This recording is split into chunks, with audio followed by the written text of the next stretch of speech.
Un an après leur départ de Londres, le prince Harry et Meghan Markle sont enfin de retour sur la scène publique. Après une année 2020 marquée par une pandémie mondiale, les Sussex reprennent des engagements publics, à leur compte, loin de la couronne. Après leur participation à Vax Live, les parents d'Archie ont annoncé un partenariat, cette semaine, avec Procter & Gamble, Oral-B, Gillette, Pampers et Tampax, un groupe avec qui Meghan Markle a des liens depuis l'âge de 11 ans. Meghan Markle reprend contact avec P&G, 28 ans plus tard. Il y a 28 ans, la femme du prince Harry, à l'époque déjà très engagée, avait été déçue par un spot publicitaire sexiste de l'enseigne. La petite fille avait alors écrit au responsable pour faire modifier le slogan d'un produit de vaisselle. Et elle avait obtenu gain de cause.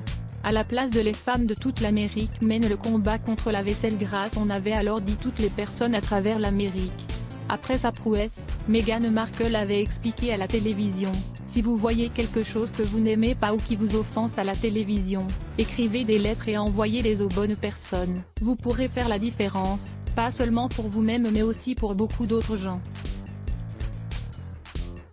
Aujourd'hui, c'est pour défendre la même chose qu'Archewell, la fondation qu'elle a fondée avec son mari, s'allie à P&G. Un communiqué explique en effet: basé sur des valeurs communes, ce partenariat se concentrera sur l'égalité des sexes, sur des espaces en ligne plus inclusifs, et sur la résilience et l'impact grâce au sport.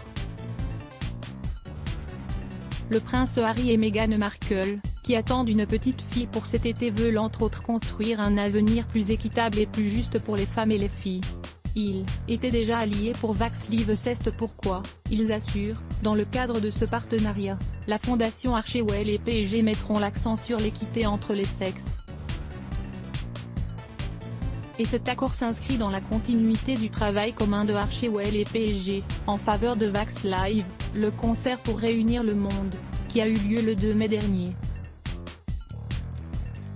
Pour rappel, il avait permis de récolter plus de 300 millions de dollars afin de faciliter l'accès au vaccin contre le Covid-19 dans le monde entier. Supérieur à avoir. Aussi, coup de théâtre, Meghan Markle et le prince Harry admettent avoir menti pendant leur interview à Oprah Winfrey. F. à lire aussi @blogtest. Why?